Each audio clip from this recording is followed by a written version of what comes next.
Hey, salut tout le monde, c'est Matt. Aujourd'hui, je suis avec Super Ratel. Vous l'avez déjà vu il y a quelques temps dans la vidéo de test du contrôleur Carb Heater spécifique à la BMW R1250GS et R1300GS. Il était venu en fait au studio pour qu'on puisse filmer l'installation et l'essai. Donc vous pouvez le retrouver sur la chaîne. Mais je me suis dit, on va en profiter aussi pour faire une autre vidéo parce que ta BMW, elle est un peu particulière quand même. Un petit peu. Voilà, et notamment il a fait beaucoup de travail au niveau de la partie cycle et une modification dont beaucoup de possesseurs de GS rêvent mais ne font pas forcément parce qu'ils ont un peu peur en fait que ce soit super dur et hyper coûteux. Et toi, tu as osé te lancer, donc tu as fait quoi exactement? Le truc évident, c'est déjà une roue de 21 à l'avant. Donc si on fait que la roue de 21, l'assiette de la moto est plus bonne. Donc ça perturbe complètement l'équipe de la moto. Ça perturbe l'équipe de Ton la train moto. avant, il est plus terrible, quoi. Voilà. Donc la solution, c'est de mettre à l'arrière une suspension un peu plus haute. Ok. Et par chance, sur les GS, la suspension des GS traditionnelle est plus basse de 2 cm de la suspension des GSA. D'accord. Et toi, c'est une GS traditionnelle d'origine? C'est une GS traditionnelle d'origine. Ok. Et donc à l'avant, on a un amortisseur de GS classique. Et à l'arrière, on a un amortisseur rehaussé de 2 cm qui correspond à un amortisseur de GSA. Donc là, pour le coup, c'est un amortisseur Tractive. Ok. Mais si on avait mis un amortisseur de GSA, c'était la même chose. Ok. On gagne 2 cm devant, 2 cm derrière. On retrouve l'assiette de la moto et elle a un comportement qui est tout à fait sain. Et tu as une moto qui déchire avec une roue de 21. Voilà, sachant que d'origine, c'est une 19 pour ceux qui ont oublié. Et visuellement, on dirait pas en fait, on a vraiment l'impression que c'est naturel. Que la moto, elle est faite pour avoir une 21. Le truc qui fait vraiment usine, et c'est un peu la chance des BMistes, si jamais un jour vous voulez faire ça, c'est que ça, c'est une roue BMW. En fait, c'est une roue de 850 GS, parce que la 850 et la 1250 partagent le même moyeu. Donc tu es tranquille. Donc on est tranquille. La seule différence, c'est que c'est pas les mêmes roulements et c'est pas la même entretoise. Donc ça se change. Donc ça se change, c'est très facile à la maison avec quelques outils ou même en passant dans un garage, vous demandez, vous me sortez les roulements, vous me remettez cela, nickel. Et donc ça fait usine, parce que on conserve le même coloris et tout. Ouais, tout est pareil quoi. Et j'ai pas été obligé de racheter un set de roues complet. Bah écoute, ce que je propose, c'est que tu vas nous expliquer plus en détail ce que tu as fait au niveau du montage, qu'est-ce que ça a changé au niveau de l'électronique, qu'est-ce que tu as rencontré comme contrainte, qu'est-ce que ça change sur la moto. Mais avant qu'on se pose un peu plus sur l'avant, je vous propose qu'on fasse un petit tour des modifs que tu as fait parce que l'air de rien, tu n'as pas modifié que les roues. Il y a quand même pas mal de modifications qui ont été apportées sur la moto et c'est assez sympa. Je vais prendre la caméra, comme ça tu pourras nous montrer plus facilement. Alors ce qu'on peut faire, c'est commencer par l'avant et après aller vers l'arrière de la moto. Donc déjà, là c'est très discret, mais on a une protection de phare qui vient de chez E-Bikesing. Ça c'est un fabricant anglais? C'est un anglais qui a développé ça tout seul dans son coin parce que de base, en fait, le phare de la GS est vraiment exposé. Il y a juste un contour en plastique et on a le phare qui coûte très cher, qui peut être cassé facilement. Donc il y a des solutions qui existent, notamment celle qui est très populaire de Lone Rider, mais qui implique d'avoir des grilles, enfin une grille et un plexi.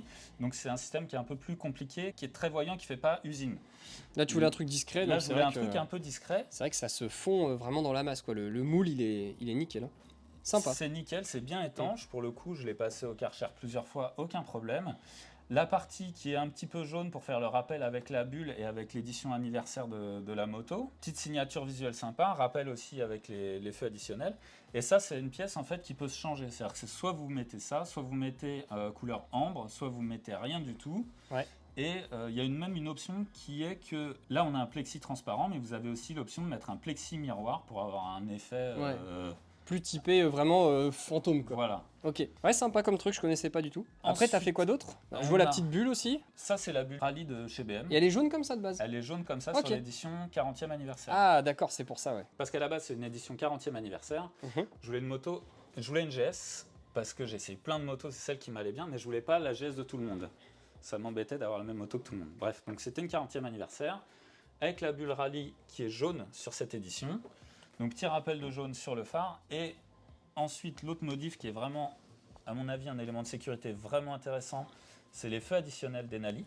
Ouais. Donc là pour le coup ils sont montés avec un kit de fixation qui n'est pas le kit Denali, qui est le kit qui a été modifié encore une fois par cet anglais de chez E-Bikesing, qui permet en fait de bien les enfoncer quoi. Voilà, ils sont bien protégés dans les carénages. Ouais, on le voit là, ils sont l'intégration, elle est vraiment nickel. Ouais, ça fait propre. Hein. Ouais. J'aime bien. Après, je vois les petits Barkbusters, les classiques, les Barkbusters en noir et jaune avec les VPS, sliders, le slider, les bons double take. Les double take qui me suivent, c'est la deuxième moto sur laquelle ils sont, increvables. Souvent, c'est le bon investissement ça. On les achète une fois et après on est tranquille. Voilà, et on les garde après à vie. Voilà, le Les kit crash déco bars, le kit déco, Ouais, le bien kit évidemment. déco. Alors, kit déco, Il est beau. Kit déco maison. que tu as fait chez Cudvec. Cudvec. Ok. Donc, Et c'est toi qui as choisi le design en fait. J'ai choisi le design, je leur ai donné des guidelines. Je lui ai dit, je veux rester dans les couleurs de l'édition 40e anniversaire, sur la thématique du voyage. Donc, on a fait 2-3 allers-retours avec le graphiste. Et il m'a proposé ça, on a dit ok, et puis voilà. C'est sympa avec le petit côté topographique, là j'aime bien.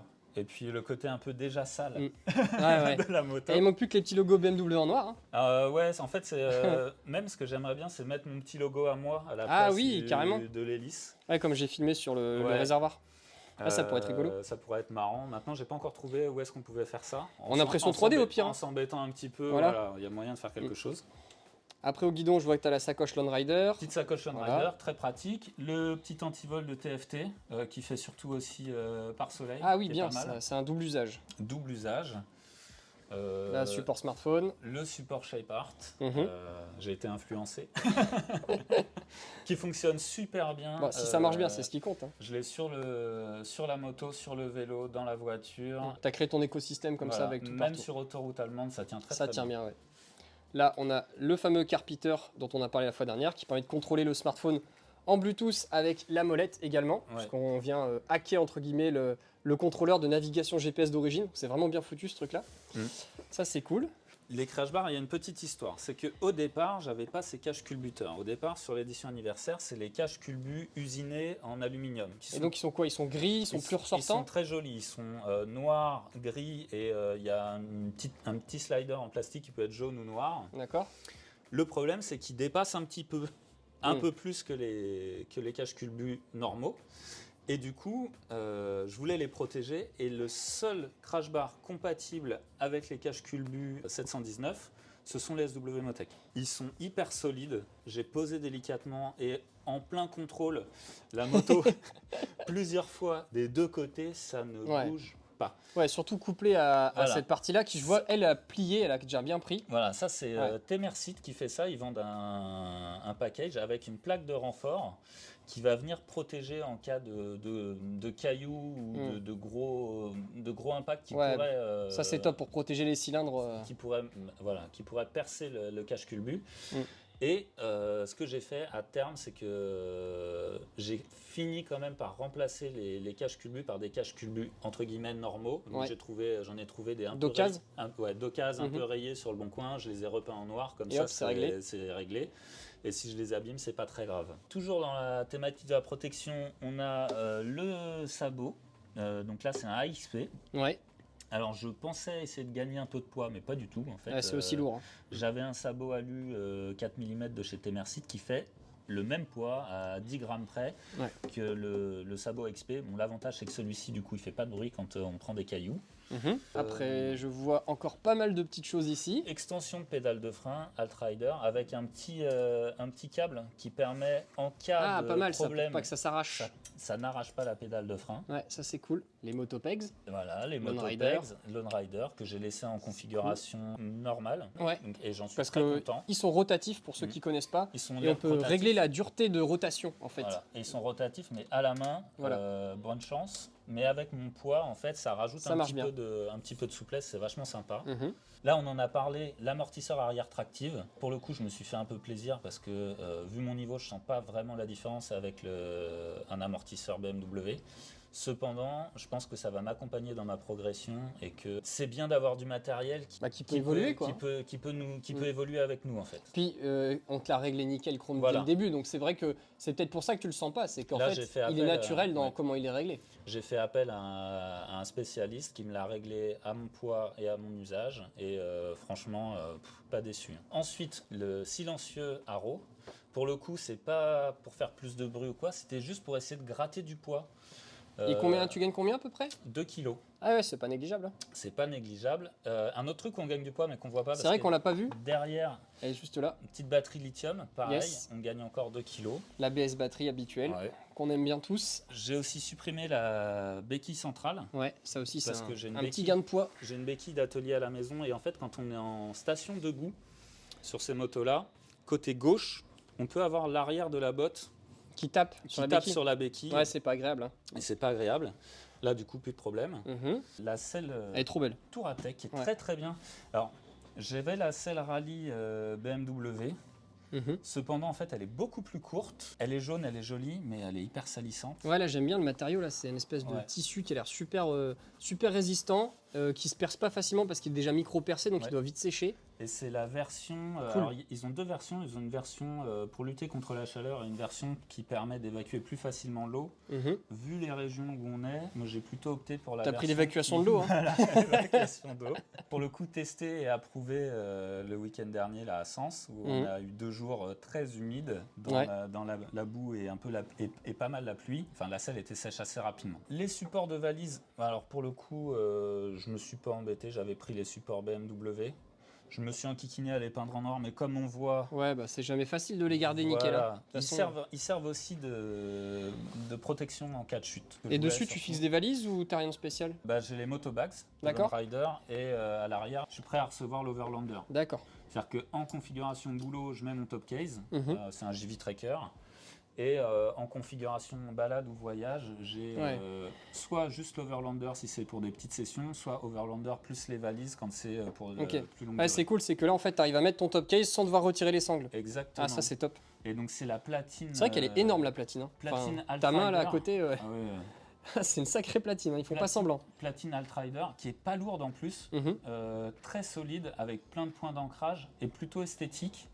Franchement, elle est bien. Super boulot. Puis voilà, je crois qu'on a fait le tour. Ça fait déjà une belle liste de modifications. Franchement, moi je la trouve super stylée. J'aime bien parce qu'il y a du jaune, mais il n'y en a pas trop. C'est le bon équilibre. Tu sais, c'est pas too much. Oui. Tu sais, c'est pas comme le mec qui met du jaune absolument partout parce qu'il aime le jaune et résultat, ça devient indigeste. Là, c'est les bonnes petites touches. Je trouve qu'avec les pare-mains, les petites lignes comme ça et les jantes, c'est fait avec goût. Voilà, j'aime bien. Merci beaucoup. Maintenant, ce que je vous propose, c'est qu'on va se poser et on va parler plus en détail de la modification de la Route 21 pour comprendre un peu mieux tout ce que justement Super Ratel a dû faire pour que ça puisse fonctionner. Donc pour l'installation, on va pas trop parler de l'arrière parce que justement Super Ratel l'a bien expliqué. Il suffit simplement d'acheter neuf ou d'occasion un amortisseur pour la GS Adventure et vous gagnez comme ça la petite hauteur supplémentaire qui vous est nécessaire pour refaire l'assiette. Par contre à l'avant, c'est un autre morceau, il n'y a pas juste un petit truc à acheter, il y a pas mal de modifications à faire, même si au final il n'y en a pas tant que ça. Ça m'a pas mal étonné, notamment sur la partie compréhension du calculateur pour la vitesse. Alors, en fait, c'est assez facile. Moi, l'objectif, c'était de pouvoir revenir en configuration stock. Donc, je voulais faire le minimum de modifications possible. Pas des trucs, pas couper de trucs. Pas couper de trucs, pas refaire mes lignes de frein, etc. Et c'est ça qui est le plus compliqué. C'est si on veut arriver à ce résultat-là, il y a un point qui est clé, c'est ce petit T de distribution du freinage à droite et à gauche en fait. En configuration normale, il vient en dessous le télélever et du coup au niveau du passage de roue, si on a une route 21, on est très proche. T'as plus rien parce que forcément ta route 19 à la base elle est plus basse donc t'avais de la place. Là tu te retrouves avec le truc à ras quoi. Exactement. Première partie de bout, t'arraches tout. Voilà, t'arraches tout, ou ça bourre, et donc c'est pas ce qu'on veut. Donc l'astuce, les deux astuces, c'est trouver un garde-boue de 850 GS. D'accord. Déjà parce qu'il est plat, parce que tous ceux qui ont une 1250, vous savez que en fait ça fait une espèce de bosse. C'est étagé, Voilà, c'est étagé. Là, il est relativement plat. On peut réutiliser, en dessous on ne les voit pas, mais il y a 2 points de fixation du garde-boue de la 1250 qu'on peut réutiliser. Et moi ce que j'ai fait, c'est que j'ai avancé avec une petite patte en métal, j'ai avancé un tout petit peu et décalé un tout petit peu vers le haut ce T. Et cette pâte en métal, tu as fait comment? Tu l'as découpée avec une disqueuse dans un petit morceau de métal? Tu vois les trucs de Leroy Merlin là, avec 4 trous là, pour fixer les meubles entre eux? Ouais, tu as utilisé un truc comme ça? J'ai utilisé un truc comme ça. L'anthrax des 2 trous du milieu va très bien, il faut juste agrandir un tout petit peu. En fait, j'ai agrandi, j'ai fraisé un tout petit peu, j'ai mis des têtes fraisées pour être vraiment le plus proche possible. Donc c'est à la portée de tout le monde. Voilà, c'est vraiment. Vous avez une scie à métaux, une perceuse, c'est bon quoi. Voilà, faut pas d'imprimante 3D, faut pas de meuleuse ou de grosses perceuses à colonne quoi. Non. Et après, dans le garde-boue, en fait, j'ai taillé un trou de la forme du T, où en fait, moi, je l'ai fait en mode empirique, à tâtons, on va dire, empirique. Et au final, je suis assez content parce que la découpe, elle est vraiment à pile poil, et elle est juste sur la partie métallique de ce T. Donc ça vient pas exposer ma ligne de frein directement en fait. C'est une zone qui est plus robuste. C'est que la zone métal, Voilà. Et t'as pas de sortie de boue, il n'y a rien qui passe. Non. D'accord. rien qui m'arrive au visage. Là, C'est ce qui compte. justement, j'ai pu éprouver ça dans la boue, pour le coup, vraiment dans la boue. On a quelques images On a d'ailleurs, parce que quelques tu avais images. filmé. Hein. Ouais. Pas de bourrage, et à la fin, ouais, il y avait un tout petit peu de boue, là, vite fait, quoi, mais j'en avais pas plein le visage. Parce que cette modif, elle se fait beaucoup aux US, donc vous pouvez trouver de la documentation en anglais sur des forums, etc. C'est d'ailleurs ça qui me faisait réfléchir. J'ai réfléchi grâce à ça depuis un petit moment. Et quelquefois, les mecs, ils mettent pas du tout de garde-boue parce que c'est plus facile. En fait, ils modifient, ils font la petite modif là sur la ligne de frein, pas de garde-boue. Là, c'est osé parce que ça fait plein de boue dans l'amortisseur, ça fait de la boue, potentiellement des impacts sur le. Quand on roule dans du sec, c'est pas grave. Quand on roule dans du mouillé, c'est autre histoire. C'est pas pareil. C'est clair. Là, c'est perfectible, mais pour l'instant, donc j'ai mes 2 points de fixation où c'est vissé, et après le reste, ça tient pour l'instant juste avec des serflex. Ouais. Mais ça, on a vu ensemble, là, tu vas commencer à. On s'est imaginé des lignes de découpe. Des lignes de découpe, des points de fixation, notamment ici, on peut rajouter un point de fixation pour se mettre sur la fixation d'origine. Là, cette partie-là, pareil, qui tient. Voilà. En réalité, on n'en a pas besoin. C'est encore un prototype. Voilà. On n'en a pas besoin. On peut le couper ici des deux côtés et clairement. Ça va tenir. Hein. Ça va tenir. C'est ce qu'on voyait tout à l'heure avec le fait que tu as les vis dans le T de fourche. T'as pas tant de flexibilité que ça, donc ça marche bien. Hein. Là, j'ai rajouté des petits riselants qui viennent se prendre pour être sûr que le truc est vraiment bien plaqué. Okay. Bah donc là, si je récap, en gros, on achète une roue de F850 GS. Oui. Dedans, on vient changer les roulements et l'entretoise. Ouais. On vient remettre celle qu'on avait sur la petite entretoise, on reprend celle de sa 1250 d'avant. Alors, moi, ce que j'ai fait, c'est que j'ai gardé ma roue complète de 1250. Donc, tu as racheté les pièces. J'ai racheté les pièces. Donc, c'était quoi une entretoise et des roulements? L'entretoise, c'est 20 balles ou 25 balles chez BM. Okay. Et les roulements, j'ai pas pris les roulements chez BM, ils étaient trop chers. Chez 3As Racing, le set de roulements avec les caches poussières, pareil, il y en a pour 20 ou 30 euros, un truc comme ça. Ouais, bah, de toute façon, ça se trouve partout. Hein. Moto Blues, Daffy, ils les ont tous, hein. Ça c'est sûr. Et après, le garde-boue. Le garde-boue, pareil, de 8,50. Ou après, si vous trouvez autre chose, vous mettez autre chose. Il y a certaines personnes aussi qui vont tailler dans leur garde-boue de 12,50. Perso, comme je voulais pouvoir la remettre stock, je me suis dit, voilà. Et surtout, en fait, le truc, c'est que j'ai eu un coup de chance incroyable. C'est-à-dire que la roue, parce que de l'autre côté, la jante est rayée, et le garde-boue, les deux, ça m'est revenu à 90 € sur le bon coin. C'est un truc, c'est improbable. Abusé. Improbable. T'as fait une affaire de malade. En fait, j'aurais pas fait cette affaire. Et il n'y avait pas les disques et tout, ça c'est toi qui as rajouté. Non, j'ai repris les disques. Donc là, tu as repris les disques de ton ancienne roue. T'as pas racheté des disques. Non. Ok. Mais c'est 100% compatible. Oui. Ça c'est top. Ta couronne ABS aussi? La couronne ABS d'origine aussi. Et alors, c'est là où tout le monde va se poser la question sur l'électronique et c'est assez impressionnant. Parce que vous le savez, hein, pour ceux qui connaissent, d'habitude, quand on change une roue, ça implique de rechanger la couronne parce que le calculateur, lui, il est prévu pour un type de paramètres et rien d'autre. Donc, dès que vous changez la taille de roue, ça fait tout planter au niveau de l'ABS, ça fait planter les aides et tout. Et toi, tu as découvert que c'était quand même pas si... C'est carrément différent, en fait. Alors, en fait, c'est magique, il n'y a rien à faire. Il suffit de rouler. Vous faites une première sortie tranquille, hein. Pas d'accélération brusque et tout. Le traction control va s'allumer un petit peu. Vous faites une deuxième sortie, le traction control va s'allumer moins souvent. Et à la troisième sortie, nickel, la moto a compris qu'elle avait une roue de 21. Et en fait, on en a parlé avec Matt tout à l'heure. Est-ce qu'on a...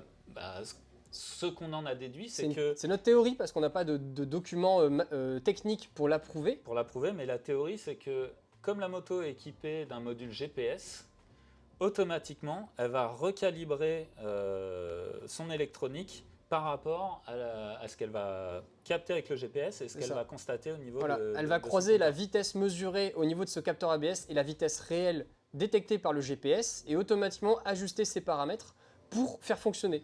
Franchement, c'est incroyable. C'est magique. C'est la seule moto qui fait ça. Donc vraiment, c'est trop cool, je trouve, ce système-là, parce que moi, j'en ai chié pour réparer. Mal, Là, je suis en train de bosser sur une Vestrom 1050 DE qui veut passer en 17 pouces. Ben, pareil, le gars, il a les mêmes problèmes. Il doit retravailler toutes les couronnes. Je suis en train de lui faire. Toi, tu n'as rien eu à faire et c'est trop bien. On suppose que ça vient du fait que BMW utilise le même TFT et le même calculateur tout partout sur toute sa gamme.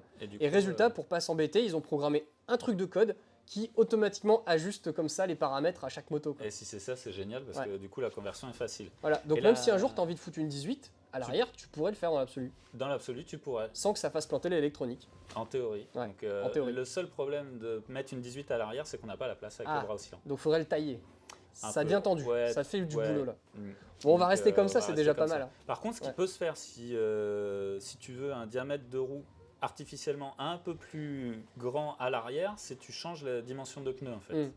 Tu mets un pneu un peu moins large, un peu plus haut, mais là, il y a 1 ou 2 cm de jeu. Ouais. Donc clairement, Ouais, ça fait vraiment limite là, c'est clair, c'est pas assez. moi je le tenterai pas forcément quoi. Ok. Et le dernier truc dont on n'a pas parlé et qu'on voit pas, c'est qu'il faut changer la béquille. Il faut mettre une C'est béquille vrai. de GSA. Ouais. Donc pareil, d'occasion, vous en trouvez pour pas cher. Voilà. Et au final, si vous le faites à l'économie, alors en partant du principe que vous avez des prix normaux, on va dire une roue avant d'occasion sur le bon coin aux alentours de 300 balles, 60 balles entre l'entretoise et les roulements, donc Ok. on est presque 360. Voilà, 360, 40 balles, donc on va dire qu'on est à 400, 400. pour la partie avant. À l'arrière, un amortisseur de GSA en bon état, pareil, c'est 300 balles. Ok, donc 700. Et une béquille, moi je l'ai payé 20 balles. Ok. Bon, allez, on va dire que maximum pour 1000 euros, on Voilà. peut s'en sortir. On Quoi. peut faire la conversion et l'avantage, Réversible. c'est que c'est réversible à 100%. Là, Voilà. je démonte tout, je remets d'origine. La moto a jamais vu la terre, a jamais chuté. Et toi, au niveau garantie, c'est parce qu'elle est plus sous garantie aussi. Ils t'embêtent pas BMW là-dessus? Ouais, non, elle est plus sous garantie. Voilà. Donc sachez-le, si vous faites ça sous garantie, c'est possible que BM après vous dise bah, si vous avez eu une panne sur votre moteur, c'est parce que vous avez changé votre roue en 21 pouces. Exactement. C'est illogique hein, ce que je dis, mais c'est plus pour vous expliquer qu'il ne faut pas faire ce genre de modif quand la moto est sous garantie parce que bah, votre garantie elle saute à la moindre occasion. Et pour l'assurance, justement. L'assurance, la mutuelle des motards, ma perso. Voilà. Donc vous voyez, pour l'assurance, hein, pareil, il n'y a pas 36 assurances qui existent sur le marché. Donc là, il faut une assurance qui est capable d'accepter les modifications et qui les assure comme il faut. Et donc, bah, toi, tu es passé par le même contrat que moi au final. Exactement. Voilà. Bah, alors, moi, le dossier, il est en cours. Tu Tu as fait la validation avec l'expertise, les photos et tout? Justement, c'est en cours. Donc, normalement, Ok. d'ici à ce que la vidéo sorte, je serai 100% Tu seras en assuré. règle. Quoi. Ouais. Et au final, du coup, je suis quand même super content parce que j'ai une modif qui fait usine. Je suis assuré, je suis en règle. Et en termes de comportement, sur la route, alors il y a un tout petit peu plus d'inertie sur l'avant, mais vraiment très léger. Par contre, même sur des vitesses autoroutières, aucun problème, pas de guidonnage ni rien du tout. En plus, tu as des pneus qui sont vraiment sympas pour la route et le mix tout-terrain. C'est les Dunlop Trail Max Red que j'avais bien aimé sur la route. D'ailleurs, qu'ils ont requalifié sur le site de Dunlop en 60-40. Ah ouais, ils les ont déplacés, ils sont plus en 50-50 alors. Ok. Non, super. Sur la route, pour des pneus qui sont à usage mixte, sont pas très bruyants, très bonne accroche. Et même dans la boue, quand on dégonfle, l'accroche est surprenante. Ouais. Je veux pas dire que c'est fantastique, hein, mais c'est surprenant. Pour le coup. Pour la quantité de gomme qui touche le sol, quoi, parce qu'on n'est pas tant typé croponneux que d'autres modèles concurrents, bah voilà, c'est pas mal. Ouais. Du coup, validé dans la boue, ça ne bourre pas. J'ai pas eu du tout de problème pour avoir fait 2 jours dans des conditions un peu pas faciles. Aucun problème au niveau de bourrage. Et agréable sur la route. Et sur la route, très agréable. Tant qu'on reste en dessous de 180, voilà. testé sur autoroute allemande. Donc si vous habitez en Allemagne, hein, bien évidemment, ce ne sera peut-être pas l'idéal, mais pour la France, de toute façon, avec ces pneus-là, on a une limite de vitesse. De mémoire, c'est 160 ou un truc comme ça 160 ou 180 sur ceci. Mais pour un usage en France, à des vitesses légales, aucun problème. Okay. Vraiment aucun problème. Franchement, moi je suis super content d'avoir enfin pu montrer la modif parce qu'on voit en effet plein d'Américains le faire, mais ils ne détaillent pas toujours la procédure. On ne sait pas trop ce que ça donne au niveau électronique et tout. Ouais. Et là, le fait que tu aies tout essayé et que tu es venu raconter tout ça, ça va peut-être inspirer plein de gens qui auront envie de se faire cette modif, sachant qu'en plus, légalement, vous avez une solution. Ouais. Et si, parce qu'il y en a déjà d'avance dans les commentaires qui vont aller dire « Oui, mais si on passe le contrôle technique, machin, bidule », eh bien, soit vous ne le passez pas, comme bon nombre de motards, parce que vous n'habitez pas du tout dans une ville comme Paris ou des trucs comme ça et vous êtes contrôlé une fois tous les 10 ans, soit bah, si vous allez le passer, vous remettez votre route 19 pour votre contrôle, il est content, vous remettez votre route 21 et c'est réglé. Entre nous, je pense que les mecs qui font les contrôles techniques, ils vont même pas s'en rendre compte. Ils vont même pas le voir. En fait, l'intégration, elle est tellement... Enfin, là, quand le garde-boue, ça tiendra plus avec des îles. Mais l'intégration, elle fait tellement usine.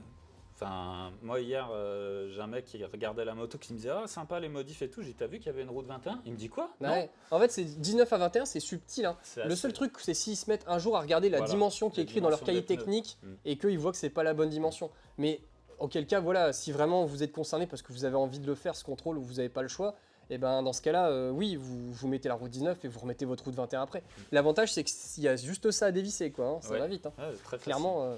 Bon, par ça- contre, du coup, le temps d'aller au contrôle technique, vous avez l'assiette de la Ouais. moto. Vous êtes Mais il en s'en mode rendra pas compte, le mec. Vous êtes en mode attaque.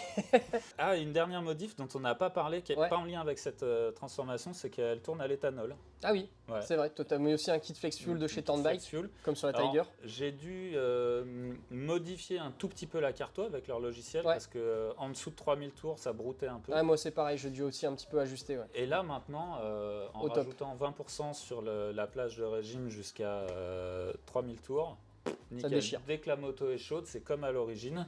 La conso, un peu plus, mais pas C'est pas délirant. flagrant. Hein. Ouais. On est en moyenne sur une conso mixte. Avec celle-ci, je suis entre 5 et 6 litres. En Ouais, fonction c'est de correct. comment Hein, on pour un attaque. aussi gros moteur, Ouais. c'est carrément bien. Là, pour venir sur l'autoroute en étant au max des limitations tout le temps, je suis monté à 6 litres, à 130 tout le temps. Bon, ça va. Ouais, non, Mm. ça va. Et sur un usage sur de petites routes en roulant tranquille, j'étais descendu à 4 litres et demi. Ah non, c'est bien. Non, franchement, ce kit éthanol, il est pas mal. Hein. Et puis Il pour marche un bien. moteur de 1250, voilà. C'est un régal, ouais. Mm. Non, bah écoute, c'est cool. Bah merci beaucoup, Super Athènes, de nous avoir expliqué tout ça. Je Bah, pense que avec ça, plaisir. quand je vois le nombre de gens qui ont des GS et qui ont envie potentiellement de faire des modifs comme ça, bah, ça pourra peut-être les inspirer. Et puis si vous avez des questions, vous n'hésitez pas, vous mettez un commentaire. Moi, je regarderai en même temps que Matt. Et puis sinon, il me transférera. Ou les sur questions. Instagram, peut-être. J'ai un Insta, mais je suis pas beaucoup dessus. donc, D'accord. Tu vas pas souvent regarder les messages et tout. Non, pas Bon. souvent. Mais après, vous pouvez quand même, vous me trouvez @superratel sur Instagram. Si vous voulez m'envoyer des messages, mais je suis pas très actif. Ça roule. Bon bah écoutez, merci à tous d'avoir regardé cette nouvelle vidéo. N'hésitez pas à mettre un like si vous avez kiffé. Vous avez le bouton d'abonnement qui est juste ici à l'écran. Et puis bah, on se retrouve la semaine prochaine pour une nouvelle vidéo. Salut! Salut!